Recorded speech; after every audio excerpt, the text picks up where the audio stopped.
del Rosario, que va ya a tener el especialista y va a ahondar más en las cargas virales. Veamos. Así es, muy buenos días, doctor Ernesto Carrasco, ex viceministro de Salud. Bienvenido, qué gusto que esté con nosotros. Doctor, quiero saber algo. ¿Qué es una carga viral? Para todas las personas que nos están viendo y que hemos venido escuchando desde el 2020, ¿qué es una carga viral? Bien, muchas gracias por la invitación. Y sí, es una duda que le salta sobre todo a las personas que no pertenecen al campo de la salud. Y es sencillo. La carga viral es la cantidad de réplicas del virus, es la cantidad del patógeno que usted tiene en su interior, ¿no? El virus, cuando contagia a una persona, cuando infecta a una persona, tiene la instrucción de replicarse dentro de sus células, ingresa a sus células y utiliza las células del cuerpo humano para empezar a multiplicarse, ¿no? Entonces, la cantidad de copias, mientras mayor cantidad de copias de ese virus se tenga en el interior, eso es lo que determina la carga viral, la cantidad de virus que el portador lleva. Ok, pero depende de qué tan fuerte le haya dado el virus a la persona, o también se la puede medir porque dentro de una familia que está integrada por 4 personas, todos al mismo tiempo tienen virus. Claro, el tema de la carga viral es importante para el contagio, ¿no? Okay. Hay un caso muy interesante que se dio en Europa, donde una persona que provenía de Sudáfrica en un restaurante, esa sola persona contagió a más de 80 personas en un ambiente donde habían 110. Entonces eso nos habla poderosamente de lo que es la carga viral y qué tan peligrosa es. A mayor cantidad del virus que una persona lleve en su interior, tiene mayor capacidad de contagiar a más personas, y esto es lo que hace que el virus se transmita más fácilmente. Ok, y cuando se dice, no, es que es muy virulento, ¿qué es ser virulento? Ya, correcto. La virulencia es la capacidad que tiene el virus para infectar y para producir enfermedad. Entonces hay dos cosas que tenemos que definir, porque ya se ha dicho que Omicron es un virus más infeccioso, es decir, es más fácil de transmitirse, pero la virulencia, es decir, la capacidad de producir enfermedad leve, moderada o grave, es menor. Ya esto es una tendencia, esto es algo de lo que no se habla mucho, pero de las variantes originales, que eran alfa y beta, que eran muy virulentas, muy agresivas, provocaban enfermedad grave que terminaba en insuficiencia respiratoria. Las últimas variantes, entre estas delta, ya se entendía que era una variante con síntomas menores que sus predecesoras, y ahora Omicron cumple con esta evolución natural aparentemente del virus, en la cual se va debilitando y ya no produce enfermedades graves, ¿no? Sumado a las defensas que se tiene por las vacunas, esto hace que los pacientes que adquieren la enfermedad, que adquieren el virus, tengan mejor posibilidad de enfermarse de manera leve. Ahora, doctor, pero como el Omicron es tan rápida su transmisión, o es tan contagiosa, digamos que va a tener una carga viral alta. Por ejemplo, ahorita en la ciudad, porque hay tantos contagiados, como dice, el que no tiene un amigo con Omicron o con virus, no tiene amigos, más o menos así. Entonces quiere decir que esta de aquí no es tan letal, pero sí es muy virulenta y aparte tiene una carga viral muy alta, ¿o no? Ahí hay que hacer la corrección. Okay. Es menos virulenta, o sea, es menos agresiva, pero es muy infecciosa. Correcto. De ahí la importancia de esto, pero aterricémoslo en un tema que es bastante controvertido ahora, que es el tema de los vacunados. Exacto. ¿Qué es lo que sucede? En las personas que ya nos hemos vacunado, algunos ya vamos por la tercera dosis, tenemos ya inmunidad. Primero, a las personas que nos dio COVID, tenemos la inmunidad natural de la enfermedad, agregado a la inmunidad mediada por vacunas, es una inmunidad mixta. Entonces, ¿qué es lo que pasa? Cuando el virus ingrese a nuestro cuerpo, vamos a tener defensas que le van a complicar la tarea del virus de multiplicarse, de replicarse, y eso hará que nuestra carga viral sea baja y nuestra enfermedad sea leve. En las personas no vacunadas, y muchos de ellos no han tenido tampoco la enfermedad, no tienen ninguna defensa posible contra el virus. Entonces, a pesar que el virus no sea agresivo, a pesar que sea menos virulento, estas personas, al no tener defensas, van a tener dos posibilidades. La primera, que su carga viral sea alta y puedan contagiar a más personas. Y la segunda posibilidad, que desarrolle una enfermedad más grave que podría desarrollar una persona con vacuna. O sea que los vacunados tienen una carga viral más baja. Exactamente. Porque están más cuidados. Así es. Y el tema de mezclar las vacunas, doctor. Bueno, todos los estudios apuntan a que la mezcla de los tipos de vacuna ayuda. Recuérdense que, por ejemplo, la vacuna de Pfizer y la vacuna de Moderna son vacunas que utilizan ARN mensajero para que nuestro cuerpo forme una copia de la espiga del virus, ¿no? En cambio, otras vacunas, como por ejemplo la de AstraZeneca, utiliza parte del virus, que obviamente tiene más fracciones, más secciones del virus, que nos ayuda a desarrollar otros anticuerpos aparte de la espiga, que es la que desarrolla Pfizer. Entonces mejora la inmunidad. Y la vacuna china, que también la tenemos acá, esa utiliza el mismo virus completo pero atenuado. Entonces, la combinación de las vacunas nos hace producir una serie de anticuerpos más completos contra todas las estructuras del virus. Ok, o sea que sería mejor la mezcla. De lo que se sabe por los estudios, sí, es más recomendable mezclar las vacunas. Perfecto. Si una persona le dio COVID hace poco, por ejemplo, ¿después de qué tiempo de ya estar negativo puede vacunarse el tercer refuerzo? O el primero o el segundo si no lo ha hecho.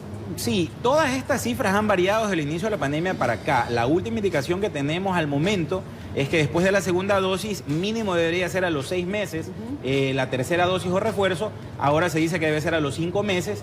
Y con respecto a la enfermedad, si usted no alcanzó la tercera dosis o refuerzo y ha tenido COVID recientemente, podría esperar a que pasen los síntomas y 15 días después tratar de adquirir la vacuna de refuerzo. Algo que sí quiero decir y ser enfático, no con el ánimo de alarmar, pero es que lecciones que nos ha dejado la pandemia es que este virus, que realmente es familia de alfa y de beta, en este caso Omicron, debería tener las mismas características que los otros. Es decir, puede haber reinfección por Omicron. Alfa lo demostró, beta lo demostró, son los casos muy contados. Entonces no debemos confiarnos porque ahorita hay una falsa sensación de seguridad. Claro, el que ya se ha contagiado dice, no, es que ya me contagié, entonces yo estoy ya con anticuerpos, estoy salvada. Exacto, y esta es una lección aprendida del inicio de la pandemia. Porque al inicio de la pandemia ya supimos y vimos que personas que les había dado alfa les volvió a dar, personas que les había dado beta les volvió a dar y Omicron no tiene por qué ser la excepción. Sobre todo porque al ser una variante menos agresiva es probable que no produzca tantos anticuerpos. Entonces va a haber posibilidad de reinfecciones por Omicron y lo iremos aprendiendo. Claro. Esto recién nace esta variante en diciembre del año pasado. Ahora, doctor, ¿es mito o verdad que es bueno cuando te pones la vacuna que te dé algo de síntomas? No, eso es mito. Es mito, ok. Claro, realmente la aparición o no de los síntomas va a depender, como hablábamos hace un momento, de la carga viral. Ya sabemos que el virus es menos agresivo. La buena noticia, aparentemente por la información que tenemos, es que el grado de letalidad, o sea, la posibilidad de ocasionar muerte es muy baja. Correcto. Sí quisiera aprovechar para mostrar un gráfico que nos ha traído. Este gráfico que está aquí es de cómo se comportó la pandemia en el caso de Omicron en Sudáfrica. Si podemos ver aquí... Párale un poquito, porfa. A ver, si podemos ver aquí, los datos de Omicron justamente están acá. Esto es contagios con beta, con delta y con Omicron. Entonces, si vemos, se mantiene el pico de contagios con Omicron, es muy, muy alto, pero en cambio la tasa de letalidad es muy, muy, muy, muy baja. Esto es lo que a nosotros nos hace tener cierto nivel de confianza, primero, de que las vacunas funcionan, y segundo, que el virus no es tan agresivo. Sin embargo, esto no debe darnos esta sensación de tranquilidad de que no va a pasar nada, de que no va a pasar que no es nada más que una gripe. Y aquí quiero hacer nuevamente esta reflexión. Recordemos que este virus es el primo hermano de delta, de beta y de alfa, y algunas características va a conservar. Muchas personas que tuvieron alfa y beta al inicio de la pandemia tuvieron secuelas que hasta la fecha muchos no las han podido superar. Entonces no debemos pensar que Omicron es solo una gripe más. Debemos tomarla con precaución y pensar, porque esto recién empezó en diciembre, que podrían haber secuelas también leves, pero secuelas al fin. Esto es un proceso de aprendizaje y hasta no haber pasado esta ola de la pandemia no sabremos cuáles son las consecuencias reales del virus. Ahora, doctor, se habla también que justamente por cómo ha bajado la carga viral, cómo hay más vacunados, como eso, como se dice, no hay que descuidarse, pero sí nos da un poco de tranquilidad de saber, como decíamos, mucha gente es positiva, pero hay poca gente pidiendo oxígeno, que en cambio en el 2020 era un desgarre abrir tu celular y ver que la gente no encontraba medicamentos, no encontraba oxígeno. ¿Se viene el fin de la pandemia? A ver, ese es un dato muy interesante, pero analicémoslo desde dos puntos de vista. El primero, la evolución natural del virus y de la enfermedad. El virus está evolucionando hacia una versión menos agresiva, menos virulenta. Se vio con Delta, se está viendo ahora con Omicron. Lamentablemente hay ciertos lugares donde el virus está mutando, pero está mutando de las variantes anteriores. Esto es un mensaje muy importante para la gente que no se desea vacunar. ¿De dónde vienen estas variantes? Por ejemplo, Delta nació en la India, donde tenían, a pesar de ser fabricantes de vacunas, el índice de vacunación no era tan alto. En las fiestas religiosas de ellos hubo un contagio masivo y de ahí nace Delta. ¿De dónde viene Omicron? Omicron viene de los países africanos, de Sudáfrica, de alrededores, donde la tasa de vacunación es muy baja. Exacto, entonces no conocemos de variantes originarias de países donde las tasas de vacunación sean altas. Israel, Pero también Reino Unido. nos enseña de que la vacunación, digamos, es importantísima y está dando muy buenos resultados, porque justamente en los países donde la alta tasa de vacunación está dado, no nace, digamos, una nueva variante, sino en los países donde no se han vacunado. Correcto, entonces por eso le decía, este es el primer punto de vista. La otra arista que debemos analizar es que justamente de estos países con poco nivel de vacunación salen estas variantes y ahora producto de eso hay estas mutaciones, afortunadamente evolucionan de una manera que están siendo menos agresivas, menos virulentas. No debemos bajar la guardia porque ya hay información, por ejemplo, en Chipre se ha descubierto una variante que la han nominado la IHU por el Instituto de Salud donde la descubrieron, que está demostrando ser más agresiva, pero menos infecciosa. Se han registrado algo más de 20 casos, entonces demuestra que no es una variante muy contagiosa, pero sí más agresiva. Esto todavía está en observación y ahora hay la novedad esta del Deltacron, ¿no? Claro, exactamente. Que es una fusión. Exactamente, entonces está bastante... ¿Cuáles son los síntomas? ¿Cuál sería la diferencia? Porque es como que un poquito de aquí y un poquito de acá. ¿Cuáles son los síntomas que prevalecen ahí? Ya, los síntomas van a seguir siendo los mismos que conocimos en la lista original de alfa y de beta, ¿no? Los síntomas del COVID en un principio de la pandemia eran tos, dificultad respiratoria, pérdida del sentido del olfato y del gusto. Esto ha cambiado. Es la misma lista de síntomas, pero ahora el orden se ha alterado. Y con Omicron el síntoma número 1 es el dolor de garganta, la odinofagia. Las personas que tengan la sensación de picazón, dolor, dificultad para tragar los alimentos, deberían hacerse un hisopado, un control para descartar que sea Omicron. Luego de eso vienen los síntomas gripales, la rinorrea, el moco, y recién muy abajo de la lista está la pérdida del olfato. Entonces la gente daba por asegurado... Claro, no, yo sí huelo, no tengo nada, decía la gente. Que como sí huelen, como no han perdido el olfato, no es COVID, al contrario. Esto ha cambiado y si usted tiene un síntoma gripal, un cuadro respiratorio, con moco, tos y dolor de garganta, debe hacerse una prueba porque es muy importante el aislamiento. Ahora más que nunca es importante el aislamiento por la contagiosidad del virus. Claro, así es. Por Y, doctor, se decía que es se dice que el COVID es un virus inflamatorio. El Omicron, a ser un poco más leve, ¿también deja secuelas inflamatorias? ¿También deja esas secuelas que dejaba las otras cepas que eran más graves? Es probable, por eso le digo, estamos aprendiendo, no existe todavía una ciencia exacta alrededor de este virus y la historia nos lo está demostrando. Cuando todos creíamos tener la solución a la pandemia con las vacunas y se decía que la vacuna protegía por arriba el 90% contra el contagio, estamos viendo que no es así, seguimos aprendiendo. Pero de las lecciones que nos ha dado esta pandemia ya sabemos que las variantes originales dejaban secuelas. No tenemos razón para pensar que esta nueva variante es solo una gripe, que no se va a comportar igual que sus predecesores. Es probable que haya secuelas menores tal vez, inflamatorias, sí, neurológicas, gastroenterológicas, cardiovasculares. Los trombos, que se hablaba tanto. Exactamente. Entonces el tiempo nos irá dando más información y esto se irá socializando. Por eso, la mejor manera de evitar una complicación es evitar contagiarse, evitar la exposición, evitar estar en lugares aglomerados, y usar las medidas de protección, mascarilla, distanciamiento y lavado de manos. Claro. Ahora, doctor, si bien los laboratorios hay muchos que ya lamentablemente están desabastecidos por la cantidad de gente que medio siente algo o se enteró que el vecino, el amigo, la persona con la que está trabajando o con la que se vio el familiar, me voy a hacer rápidamente el examen, Quiero hacer una pregunta que generalmente en casa, como mamá o entre amigos, uno dice, pero es que debe haber algún síntoma que sea distinto, que simplemente uno pueda pensar y decir, de ley no es COVID, es gripe, o no. Aquí solamente el examen es lo que nos va a decir sí o no. Sí creo que hay una pista que debemos tomar en cuenta. A las personas que les da gripe, todo el mundo se da cuenta, dicen, es gripe.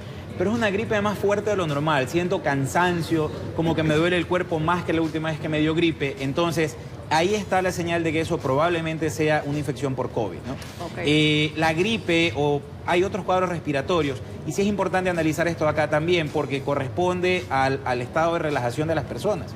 Cuando empieza la pandemia en el año 2020, al menos aquí en nuestro país, las tasas de contagio de influenza se fueron al piso. Claro. Realmente el uso de la mascarilla hizo que la gente... Hasta eso. Exactamente, en los centros de salud, en los hospitales, en ningún lugar la gente consultaba por cuadros respiratorios. Claro. Y si alguien presentaba un cuadro respiratorio, eminentemente era COVID. Ahora con las medidas que se tomaron y la relajación de las personas, vemos una gama florida de cuadros respiratorios, influenza, vemos virus sincitial respiratorio y estamos viendo, claro, cuadros bacterianos, faringitis, faringoamigdalitis, entre otros, ¿no? Entonces, la única manera de saber a ciencia cierta es la prueba. Sin embargo, lo más importante, la conclusión a la que debemos llegar es que sea COVID o sea gripe, una persona con síntomas respiratorios debe aislarse lo más pronto posible y si ha estado en contacto con una persona con síntomas respiratorios por la velocidad de incubación de Omicron, debería hacerse una prueba y aislarse. Doctor, y otro tema con el Omicron que me parece que la gente lo ha descuidado un poco, es que no se está haciendo el rayo X en los pulmones. Porque como no ataca, digamos, o se sientes bien o respiras bien, no ha sido una prioridad. Me acuerdo de cuando no se hacían estos exámenes o también un momento estaban desabastecidos, la gente optaba por hacerse unos rayos X en los pulmones y de esa manera ver si era gripe o, dependiendo del estado del pulmón, decía, no, esto es COVID. Es importante igual hacerse, por más de que te haya dado leve, hacerse unos rayos X en los pulmones. Por el momento no. Okay. Lo que sabemos con la data que se tiene hasta el momento es que Omicron infecta más la vía respiratoria superior, que no ataca la vía respiratoria inferior, entiéndase los pulmones, los bronquios. Por eso es que se confunde tanto con la gripe. Correcto. Sin embargo, esto no quiere decir que sea una ciencia exacta. Hay personas que han tenido neumonía por Omicron, hay personas que han terminado en terapia intensiva por Omicron y hay personas que están intubadas en este momento por Omicron. Y así como ha habido muertes también. Correcto. Entonces, no es una medida de primera mano hacerse una placa de rayos X de tórax cuando haya síntomas respiratorios tipo gripales, ¿no? El examen ideal es la prueba de PCR para saber si se tiene o no la variante. ¿Al quinto día o antes?